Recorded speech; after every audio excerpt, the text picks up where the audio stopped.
Today we are starting Science 2, Chapter number 2, Life Processing, Living Organism, Part 1. So, in this chapter, हम 4 important topic को study करेंगे. First है Living Organism and Life Process. Second है Living Organism and Energy Production. Third है Some Nutrients and Energy Efficiency. और last है cell division और life process. सो हम वन बाय वन करके इस चारों टॉपिक्स को स्टडी करेंगे. सो फर्स्ट वन है living organism and life process. जितने भी लिविंग ऑर्गेनिजम्स होते हैं like humans, animals and plants, इनके अंदर इनकी बॉडी में किस तरीके से लाइफ प्रोसेस होते हैं वो हमें स्टडी करना है. Various organ system are continuously perform their function in human body. यानी ह्यूमन बॉडी के अंदर ऐसे ऑर्गन सिस्टम होते हैं जो कंटिन्यूसली क्या करते हैं, परफॉर्म करते रहते हैं. मतलब जो उनके फंक्शंस होते हैं उसे क्या होता है, वो क्या करते रहते हैं, परफॉर्म करते रहते हैं. फॉर एग्जांपल हमारे बॉडी में सर्कुलेटरी सिस्टम होता है. अब सर्कुलेटरी सिस्टम का काम क्या होता है, हमारे बॉडी में खून को सर्कुलेट करना, खून को सर्कुलेट करना. अब वो किस तरीके से सर्कुलेट करता है, अब वो कंटिन्यूसली अपना काम करता रहता है. अगर वो काम करना बंद कर दे तो इंसान क्या हो जाए, मर जाएगा. बट लेकिन वो कंटिन्यूसली अपना काम क्या करता रहता है, सर्कुलेट करता रहता है. उसका काम क्या है, खून को सर्कुलेट करना. Along with the various system like digestive, respiratory, circulatory and excretory system and control system. यह हमारे बॉडी के कुछ सिस्टम्स है जो कंटिन्यूसली क्या होते हैं, परफॉर्म होते रहते हैं. Different external and internal organs are performing their function independently but through a complete coordination. अब हमारे बॉडी में बहुत सारे ऑर्गन क्या होते हैं, अपना काम परफॉर्म करते रहते हैं कंटिन्यूसली. बट उन लोग कैसे, अब ये जो डाइजेस्टिव सिस्टम है, रेस्पिरेटरी सिस्टम है, सर्कुलेटरी सिस्टम है, इन लोग अपना काम कैसे परफॉर्म करते हैं, एकदम इंडिपेंडेंटली परफॉर्म करते हैं. उन लोगों को किसी के ऊपर डिपेंड नहीं होते कि अगर इंसान ह्यूमन खाना खाएगा तो हम लोग का प्रोसेस अंदर से चालू होगा. ऐसे नहीं, उन लोग किसी पे डिपेंड नहीं रहते. उन लोग अपना काम क्या करते रहते हैं, इंडिपेंडेंटली करते रहते हैं. But through a complete coordination, but लेकिन वो एक पूरे कंप्लीट कोऑर्डिनेशन के साथ वो लोग फॉर्म करते हैं. फॉर एग्जांपल डाइजेस्टिव सिस्टम का काम क्या रहता है, हम जो खाना खाते हैं उस खाने को क्या करने का, डाइजेस्ट करने का काम कौन करता है, डाइजेस्टिव सिस्टम करता है. अब डाइजेस्टिव सिस्टम काम कैसे करता है, कोई कॉम्प्लेक्स फूड मटेरियल को वो क्या करता है, सिंपल फूड मटेरियल में ट्रांसफर करता है. कॉम्प्लेक्स फूड मटेरियल को वो सिंपल फूड मटेरियल में ट्रांसफर करता है.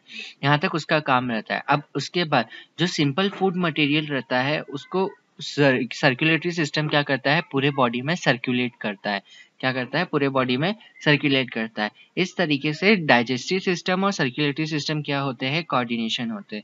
इस तरीके से जितने भी सिस्टम है, digestive, respiratory, circulatory, excretory and control system, ये सब क्या होते हैं, एक दूसरे से क्या करते हैं, पूरी तरीके से कोऑर्डिनेशन में फॉर्म होते हैं.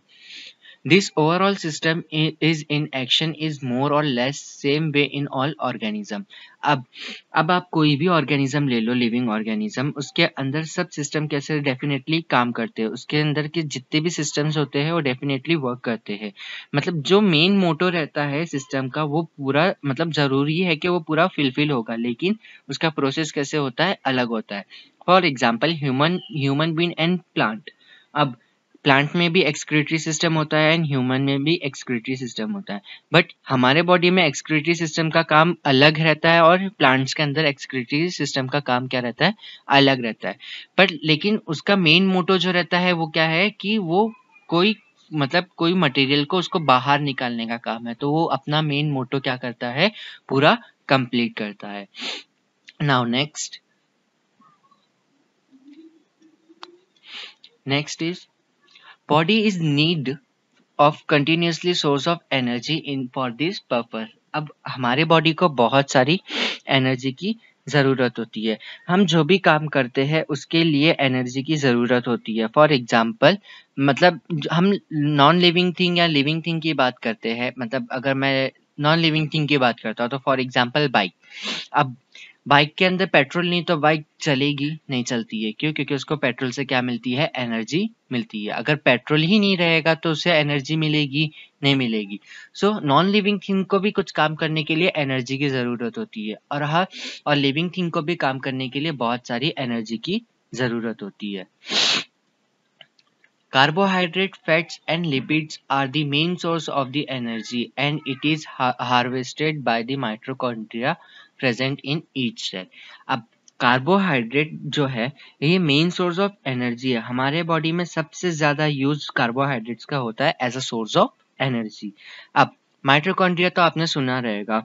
माइटोकॉन्ड्रिया के बारे में हमने लास्ट स्टैंडर्ड 9th स्टैंडर्ड में हमने पढ़ा था। हम इसे ये भी कहते हैं कि पावर हाउस ऑफ सेल कहते हैं हम इसे। इसके अंदर इनर मेम्ब्रेन होती है, आउटर मेम्ब्रेन होती है, इसके अंदर मैट्रिक्स फॉर्म्स होते हैं, एंड ये इसे हम क्या कहते हैं? Power house of energy. इसके पास क्या होते हैं? सारे बहुत सारी एनर्जी प्रोवाइड करने की पावर होती है। इसे एनर्जी प्रोड्यूसर भी कहते हैं क्योंकि यहाँ से क्या होता है? हमारे बॉडी में एनर्जी प्रोड्यूस होता है। It is not like that only food stuff is sufficient for energy production but oxygen is also necessary. अब हम ये नहीं सोच सकते कि सिर्फ हमारे बॉडी को सिर्फ एनर्जी की ज़रूरत होती है। जो फूड स्टफ्स होते हैं ये क्या करते हैं? हमारे बॉडी के अंदर फूड स्टफ बनता कैसे है? कार्बोहाइड्रेट, फैट, लिपिड्स ये सब जो रहते हैं इससे क्या होता है? फूड स्टफ फॉर्म होता है। अब फूड स्टफ क्या होता है? हमारे बॉडी के अंदर जाने से वो ऑक्सीडेशन करता है। क्या करता है? ऑक्सीडेशन में होता है। अब उससे क्या होता है? उसमें ऑक्सीजन की हेल्प लगती है। उससे क्या होता है? हमारे बॉडी में मतलब ऑक्सीजन की ज़रूरत होती है। तो हमें सिर्फ एनर्जी की ज़रूरत नहीं होती, हमें साथ ही साथ किसकी भी ज़रूरत होती है? ऑक्सीजन की भी बहुत ज़्यादा नीड होती है।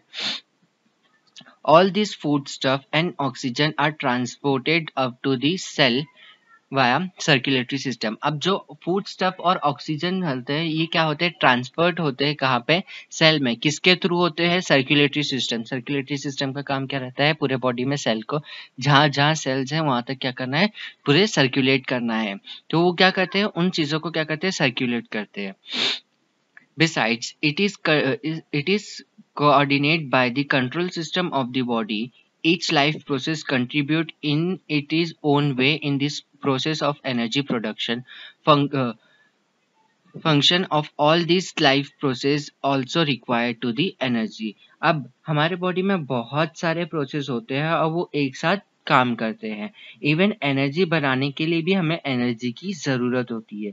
सो एनर्जी के लिए जो एनर्जी बनती है वो कार्बोहाइड्रेट, फैट एंड लिपिड्स ये सब से मिलके क्या बनती है? एनर्जी प्रोवाइड होती है। अब हमें एनर्जी बनाने के लिए भी किसकी ज़रूरत होती है? एनर्जी की ज़रूरत होती है। और जितने भी सिस्टम है वो कैसे काम करते हैं? एक साथ कोऑर्डिनेट होके काम करते हैं। काय के लिए? Process of energy production, energy को प्रोड्यूस करने में। Now next is human and other animals consume their fruits and vegetables and plants are autotrophs। अब जितने भी ह्यूमंस एंड एनिमल्स होते हैं वो क्या करते हैं? फ्रूट्स खाते हैं एंड वेजिटेबल खाते हैं। यानी हम किस पे है? हम दूसरों पे डिपेंड है कि ये हमें कहीं से फ्रूट्स मिले या कहीं से वेजिटेबल्स मिले। हमें खाना बना के खाने में वो बात अलग होती है और खाना मिलना वो अलग बात होती है। तो हम किस पे डिपेंड होते हैं? हम प्लांट्स एंड एनिमल्स पे डिपेंड होते हैं कि वो हम लोग को प्रोवाइड करेंगे वेजिटेबल्स एंड मीट्स वगैरह ये सब प्रोवाइड करते हैं। तो हम दूसरों पे डिपेंड है। अगर कोई चीज दूसरे पे डिपेंड होती है तो हम उसे क्या बोलते हैं? हेट्रोट्रोपस कहते हैं। क्या कहते हैं? हेट्रोट्रोपस कहते हैं। और जो प्लांट्स रहते हैं वो अपना खाना खुद प्रोवाइड कर मतलब अपना खाना खुद बनाते हैं तो हम उन लोग को क्या बोलते हैं? ऑटोट्रोपस बोलते हैं। हम उन लोग को क्या बोलते हैं? ऑटोट्रोपस बोलते हैं। जो प्लांट्स रहते हैं वो अपना खाना खुद फॉर्म करते हैं। They prepare their own food. They utilize some of the food for themselves, where remaining is stored in various parts like fruits, leaves, stem, roots and etc. अब जो प्लांट्स को जितना रिक्वायर्ड रहता है मतलब प्लांट्स को जितनी एनर्जी रिक्वायर्ड रहती है वो उतनी ही एनर्जी का यूज करता है। क्या करता है, वो उतनी ही एनर्जी का क्या करेगा, यूज करेगा। बाकी जो एनर्जी उसकी बच जाती, जो उसका खाना बच जाता है, तो वो अपने वेरियस पार्ट्स में क्या करता है, डिस्ट्रीब्यूट कर देता है और स्टोर करके रखता है। फॉर एग्जाम्पल फ्रूट्स में वो स्टोर करता है, लीव में उसको स्टोर करके रखता है, स्टेम, रूट एंड एक्सेट्रा। इन सब चीजों में वो क्या करते हैं, उन लोग अपने खाने को क्या करते हैं, स्टोर करके रखते हैं। We consume all these various plant material and obtain different nutrients like carbohydrate, fats, proteins, vitamins and minerals. अब हम ह्यूमन बींग्स, हम फ्रूट्स खाते हैं, वेजिटेबल्स खाते हैं, मीट खाते हैं। क्यों खाते हैं हम ये सब चीज़ें? क्योंकि हमें उन सब चीज़ों से क्या होता है, एनर्जी मिलती है। हमें उन सब चीज़ों से क्या होते हैं, न्यूट्रिएंट्स मिलते हैं। Carbohydrate, fat, proteins, vitamins and minerals etcetera, ये सब कहाँ से मिलते हैं हम लोग को? वेरियस प्लांट्स मटेरियल, जो प्लांट्स के मटेरियल्स होते हैं। प्लांट्स के मटेरियल्स क्या क्या होते हैं? वेजिटेबल्स है, फ्रूट्स है, ये सब क्या है, ये सब प्लांट्स मटेरियल्स है। अब हम इन सब चीज़ों को खाते हैं तो इन सब चीज़ों से क्या होता है, हमारे बॉडी में न्यूट्रिएंट्स फॉर्म होते हैं like carbohydrate, fat, proteins, vitamins and minerals. Now, which foods materials do we consume to obtain these nutrients? मतलब अब हम लोग को ये क्वेश्चन तो आएगा कि अब ये सब कार्बोहाइड्रेट है, फैट है, न्यूट्रिएंट्स, ये सब कहाँ होता है, किन किन चीज़ों में प्रेजेंट रहता है? We obtain the carbohydrate from milk, fruit, jaggery, cane sugar, vegetables, potatoes, sweet meats, and karelas, and like white maize, ragi, jowar, millet and rice and etcetera. इन सब चीज़ों में क्या प्रेजेंट रहते हैं, हमारे कार्बोहाइड्रेट्स, विटामिन्स एंड मिनरल्स, ये सब इन सब चीज़ों में प्रेजेंट रहता है। Mainly carbohydrate, milk, fruits, jaggery, cane sugar, vegetables and potatoes and sweet potatoes, इन सब चीज़ों में क्या प्रेजेंट रहता है, कार्बोहाइड्रेट प्रेजेंट है। Next is we get 4 kilo calories energy per gram of carbohydrate. जैसे 1 किलो कैलोरीज होते हैं 1000 ग्राम, कितने होते हैं, 1000 ग्राम। तो हमें कितने मिलते हैं, यानी 1 ग्राम कार्बोहाइड्रेट पे हम लोग को 4000 किलो कैलोरीज एनर्जी मिलती है। 1 ग्राम कार्बोहाइड्रेट पे हम लोग को क्या मिलता है, 4000 किलो कैलोरीज एनर्जी मिलती है। Many players are seen consuming some food stuff during break of the games. अगर आप कोई गेम देखते हो, जैसे फुटबॉल है, हॉकी है, क्रिकेट है, उसमें जब प्लेयर्स को ब्रेक मिलता है तो उन लोग 2 चीज ज्यादा प्रोवाइड करते हैं, एक होता है ग्लूकोज और एक होता है एनर्जियल पाउडर। ये वो 2 चीजें उन लोग को दिया जाता है पीने के लिए, कि अगर ग्लूकोज उन लोग पीते हैं तो ग्लूकोज से क्या होता है, हमारे बॉडी में एनर्जी का क्या होता है, रिकंज्यूम हो जाती है, एनर्जी फिर से वापस आ जाती है। तो उन लोग जो प्लेयर्स रहते हैं उन लोग को ब्रेक में वो ग्लूकोज एंड एनर्जियल पाउडर ये सब पिलाया जाता है, एंड उन लोग को फ्रूट्स वगैरह खिलाए जाते हैं, कि जिनकी वजह से उन लोग की बॉडी में क्या हो जाते हैं, एनर्जी फॉर्म हो जाती है, जिनकी वजह से उन लोग क्या करते हैं, अच्छे से गेम खेल पाते हैं।